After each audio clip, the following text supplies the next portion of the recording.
Sejam muito bem-vindos a mais uma parte da disciplina de Bioclimatologia Animal para o curso de graduação em Zootecnia da Universidade Federal de Lavras. Aqui é o professor Rony e hoje nós vamos conversar sobre características anatômicas dos animais para adaptação ao calor. Iniciando, então, vocês vão perceber que a dissipação de calor por evaporação em bovinos ela é muito importante. E isso acontece via glândula sudorípara, tá certo? Ela responde no ambiente quente cerca de 85% do calor dissipado para o ambiente. O restante é dissipado através de evaporação respiratória. Então veja, agora suínos, por exemplo, a eliminação do calor já é quase que totalmente via processo respiratório, porque ele possui glândulas sudoríparas, mas ele não consegue utilizá-las em função do canal excretor de suor ser queratinizado.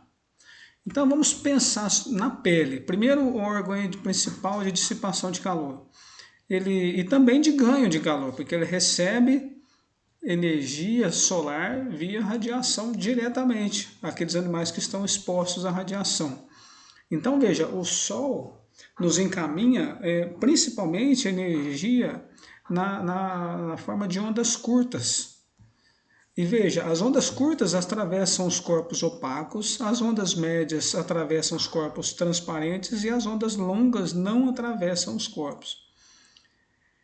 Para o animal que está inserido em um galpão, quando a onda curta da radiação solar atinge a cobertura, atinge o telhado desse galpão, qualquer barreira física que ela encontra, ela acaba se tornando ondas longas. Então, elas, por onda curta, ela entra no galpão e depois ela não consegue sair, porque a onda longa não atravessa os corpos.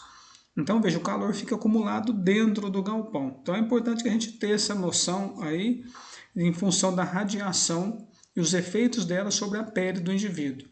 E para a proteção do animal, quem confere essa proteção à radiação solar direta é o nível de pigmentação. Quanto mais pigmentado é o animal, mais resistente ele vai ser à radiação solar. Então, a pigmentação da pele, animal com mais melanina, com maior concentração de melanina na pele, tem uma pigmentação maior e ele vai ser mais resistente ao calor. Apesar de, sendo uma coloração mais escura, ele absorver maior quantidade de radiação UV. Então, veja, eu coloco nas fotos aí dois bovinos. Veja, do lado esquerdo, a gente tem um bovino vermelho e quando se raspa o pelo desse bovino, a pele também é pigmentada. Esse outro bovino do lado direito, o pelo é claro, que faz com que haja uma reflexão da radiação, e a pele é pigmentada, que faz com que haja então uma maior resistência ao calor. Esse bovino claro, característico de um Nelore, por exemplo, é o que seria ideal para o animal em condições de clima quente exposto à radiação solar. E a gente nota também, aqui tem outro resultado, um resultado de bezerros, com incidência de lesões, carcinoma escamoso ocular em bezerros. Veja, bezerros de pele não pigmentada, que é esse indicado em azul, em 3 meses de exposição à radiação solar, eles já apresentaram alto índice de carcinoma ocular em função da radiação solar. Aqueles bezerros cuja região dos olhos tinha uma pigmentação maior, eles praticamente não apresentaram carcinoma ocular escamoso. Então veja como a pigmentação é importante para maior resistência à radiação solar. E a gente, além na pele, também continuando a pigmentação, um outro ponto importante é a espessura. Nós achamos oportuno mostrar que não é a espessura da pele o principal ponto em que a gente deve se referenciar para saber se o animal é mais adaptado ou menos adaptado. Veja que nós temos animais bastante adaptados aqui, no caso do zebu, com a pele até mais espessa do que a Jersey. Então não é a espessura da pele um parâmetro de referência interessante para você avaliar se o animal é mais adaptado ou menos adaptado.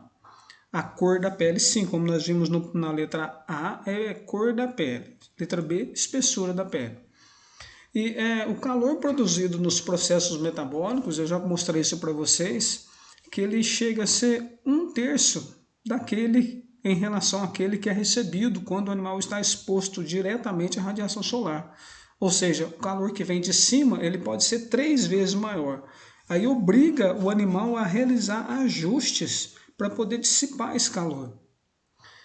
Se eu tiver um animal com resistência maior, então ele tem o animal mais resistente ao calor, ele tem capacidade de dissipação de calor maior em relação ao outro indivíduo menos resistente.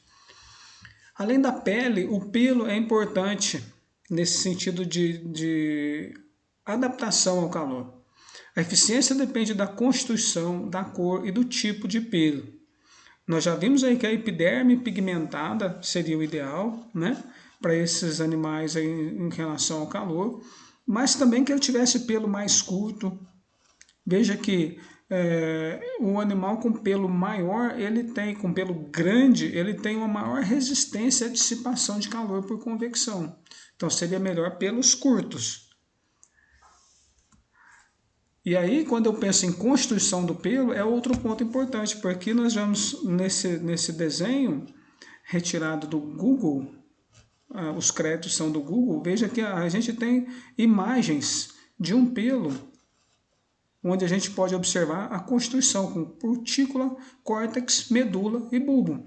Tem pelos que têm medula, tem pelo que não tem medula.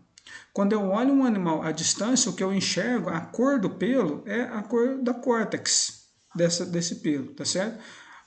A medula eu não consigo observar. E o bulbo é quando, por exemplo, você retira um pelo, você vê uma partezinha mais branca, uma bolinha branca na ponta do pelo, aquilo é o bulbo do pelo. Aqui tem uma figura mostrando uma medula, veja que a medula é escura. Zebuínos, no verão, todos os pelos são medulados. No inverno, a quantidade de pelos medulados é menor. Por isso que a gente nota que o animal há uma troca de pelo.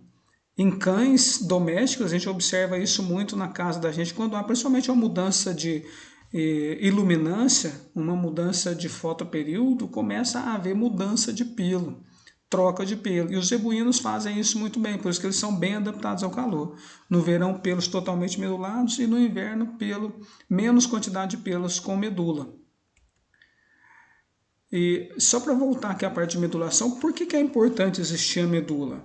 O calor que incide aqui na cutícula do pelo, ele é transmitido através da medula e por uma enzima, ativação de uma enzima chamada tirosinase, esses melanócitos que estão aqui no bulbo da cor escura, eles absorvem esse calor e eles acabam mudando da cor clara, que é branquinha, para uma cor escura. Por isso que a gente nota nessa figura aqui a medula do pelo mais escura. E quando há essa mudança essa ativação da enzima em função do calor, da energia chegando, esse calor é utilizado para ativar a enzima e fazer com que os melanócitos mudem de cor. Esse calor, então, sendo usado para essa atividade, para essa ação, menos calor chega até a pele do animal. Então funciona como uma barreira, a medula do pelo funciona como uma barreira à transferência de calor para a pele. Animais com pelos medulados, eles têm como se fosse uma capa que protege a pele à entrada de radiação, tá certo? E por isso que é importante a gente pensar, entender que pelo medulado é mais interessante para animais expostos à radiação solar. Outro ponto aí, além da extensão da pele, nós vimos aí pigmentação, nós vimos do pelo. Agora, a coloração dos pelos, é importante a gente entender que quanto mais claro o pelo, maior a reflexão e menor a absorção. Então, animais de pelo escuro têm uma absorção de calor maior. É preferível no ambiente quente, exposto à radiação solar, que eu tenha animais de pelos mais claros. E, além disso, o tipo de pelo faz diferença. Você tem animais de pelo comprido e grosso, pelo curto e suave, pelo lanudo, tá certo? Isso é influenciado pela raça, pela temperatura, pelo fotoperíodo e nutrição.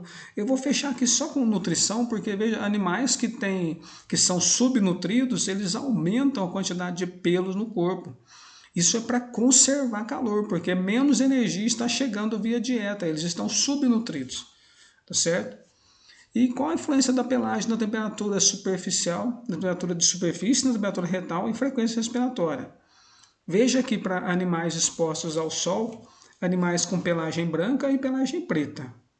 Comprimento do pelo, 8 até 40 milímetros, olha como a frequência respiratória muda.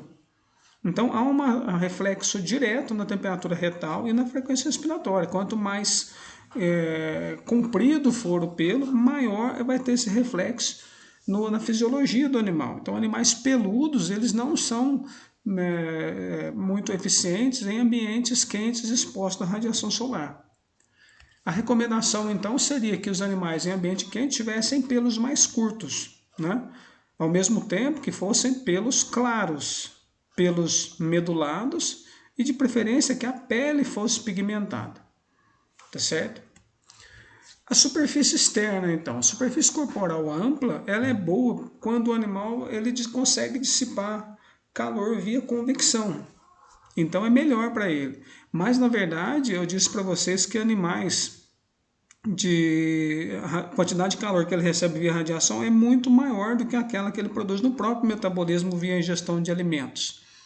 Então, em ambiente quente, um animal menor, de tamanho corporal, de superfície externa menor, é vantajoso, tá certo? Então, a superfície ampla tem vantagens, em outros momentos ela pode ter desvantagens. E um ponto importante quando a gente fala em adaptação é a taxa de sudação.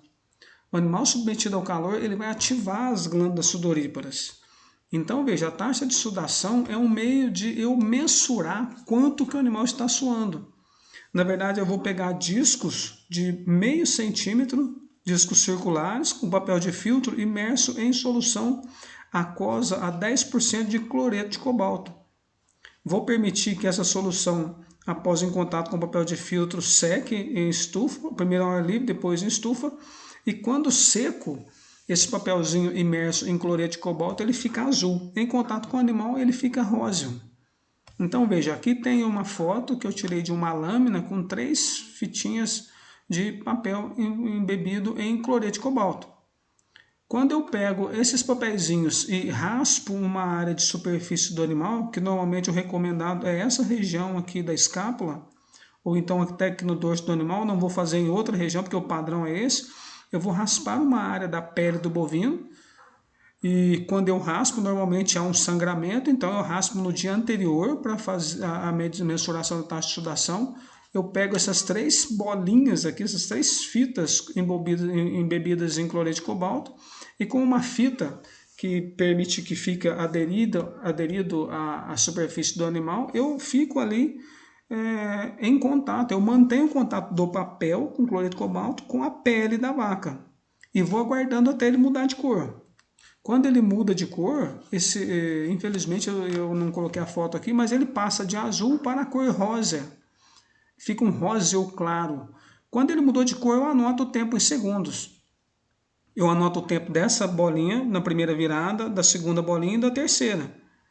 Aqui virar primeiro, eu anoto primeiro, é claro. E depois eu faço a média dos 3 tempos em segundos e jogo nesta forma. Então, veja, a fórmula da taxa de sudação é essa. Taxa de sudação é em gramas por metro quadrado por hora. E o tempo em segundos. Então, um exemplo aqui. Nós tivemos a média dos 3 discos para a mudança de cor foi de 240 segundos. 4 minutos, né? Eu pego nessa fórmula aqui e substituo o tempo por 240. Então, esse animal, nesse exemplo, ele está suando a uma taxa de 160,2 gramas de suor por metro quadrado de superfície animal em 1 hora. Aí eu já tenho calculado a taxa de sudação, tá certo? E como calcular, então, a superfície do animal? Porque aqui na fórmula, veja, são 160 gramas de suor por metro quadrado de superfície. Eu tenho que saber qual é a área do animal. Isso eu coloquei para vocês com aquela equação de μ, tá certo? Elevado aqui, eu já corrigi ao peso do animal, que é o W, né? O peso, a massa do animal aqui, que você coloca na balança, e calcula a superfície corporal do animal em metros quadrados. Depois você pega essa quantidade aqui de sudorese, multiplica pela área do animal de superfície, e você tem a quantidade de suor por hora. A sudorese, então, e a polipneia são os meios mais eficientes de dissipar calor, muito mais que a vasodilatação periférica. Veja que a gente observa animais suando. O equino foi o primeiro animal identificado como sudorese, até chamaram de sudorese verdadeira, porque ele consegue ativar as glândulas sudoríparas por aumento de temperatura ou por mudança hormonal. Qualquer dessas condições já consegue ativar a glândula sudorípara. E pensando em avaliação de adaptabilidade, existem alguns métodos e técnicas que vão fazer com que a gente mensure essa adaptação dos animais, tá certo? A primeira delas é a observação dos animais, principalmente ritmo respiratório, nos ajuda a ter uma ideia boa. E depois a observação dirigida, que eu vou fazer isso eu vou mensurar 2 ou 3 variáveis, além da frequência respiratória, por exemplo, temperatura retal, e aí por aí afora. E existem as provas de campo. A primeira delas é o ensaio de tolerância ao calor, também conhecido como prova de Ibéria. Aqui há a fórmula. E o procedimento é você deixar o animal em um curral sem abrigo nem água, desde que a temperatura ambiente esteja alta, dentro desses valores mostrados aqui, e medir a temperatura retal às 10 horas e às 15 horas. Você faz isso em 3 dias consecutivos. Então, às 10 horas, leva o animal para o curral sem abrigo nem água e mede. Deixa ele no curral até às 15, mede de novo. Tá certo? E aí você joga na fórmula aqui e você vai ver que o coeficiente de tolerância ao calor, quanto mais próximo de 100, maior vai ser a eficiência desse animal para manter a sua termorregulação. Na verdade, eu quero ver como que o animal se comporta às 15 em relação às 10 horas, como que ele reage. Se ele aumentou a temperatura retal às 15, quanto mais ele aumenta, menos adaptado ele é ao calor. Tá certo? Esse é o teste de Rode. Aqui nós temos um exemplo de teste de Rode, a prova de Ibéria, com raças diferentes, temperatura retal dos indivíduos e o índice de tolerância ao calor. Veja, quanto mais próximo de 100, mais adaptado ele vai ser. Outro ensaio, então, o índice de tolerância ao calor, é a capacidade de dissipação de calor após a exposição ao sol, que é outro procedimento. Você coloca os animais à sombra por 2 horas e mensura a temperatura retal. Depois expõe esses animais ao sol, deixa 1 hora no sol e volta esses animais à sombra de novo. Então a gente mensura qual a capacidade do animal voltar à temperatura original. Quanto maior o índice, mais tolerante é o indivíduo. Tá certo? Se ele conseguiu, no segundo momento que você fez a mensuração da temperatura retal, que nós chamamos aqui de TR2, voltar ao mesmo valor que ele tinha na primeira mensuração, quer dizer, T2 menos T1 é 0. 10 menos 0 é 10. Então, quanto mais alto, quanto mais próximo de 10, mais adaptado é esse indivíduo. O teste de Beneza, ele vem mostrando, além da temperatura retal, também a frequência respiratória. Ele se baseia no fato de que a temperatura retal de um bovino seria 38,3, média, e a frequência respiratória em conforto deveria estar em torno de 23. Quanto mais alta a temperatura retal do indivíduo, em qualquer que seja a situação, e quanto mais alta a frequência respiratória nessa situação, eu vou ter indivíduo menos adaptado. O mais adaptado ao calor é aquele indivíduo que tem um coeficiente chamado aqui de temperatura, teste de Beneza, em torno de 2. Tá certo? Então veja aqui comparando essas duas raças aqui, um animal da raça zebuína e outro quianina, com umidade relativa acima de 60%, olha, esse aqui é mais adaptado, porque ele ficou com 2,6. O outro que apresentou um valor maior do que 2 é menos adaptado. Uma situação que eu esqueci de comentar é que esses testes que eu apresentei, eles são importantes para você comparar 2 indivíduos, e eles são específicos para bovinos. Então você compara um indivíduo com o outro, você está identificando qual deles é o mais adaptado. E finalizando essa parte, a gente tem as pesquisas com câmaras climáticas. Em câmaras climáticas, normalmente a gente faz combinações de elementos climáticos e a gente começa então os estudos básicos em bioclimatologia. Aqui a gente faz operações em que a gente determina quais são os elementos climáticos que nós vamos controlar. É um ambiente mais controlado. Em função disso, ele tem baixa repetibilidade no campo, porque vai depender muito das condições meteorológicas e da capacidade dos animais de manter a homeotermia. Mas são pesquisas importantes, pesquisas fundamentais para a construção do conhecimento científico no que diz respeito à adaptação dos animais aos diferentes ambientes térmicos. Bom, eu agradeço a atenção de vocês e nós aguardamos até a próxima aula. Espero que isso tenha ajudado, pelo menos tenha despertado em vocês a curiosidade para determinar, para identificar qual dos indivíduos, comparando indivíduos, qual deles é mais adaptado em relação ao calor, principalmente, que é o nosso maior problema nos trópicos. Muito obrigado pela atenção e até a próxima oportunidade.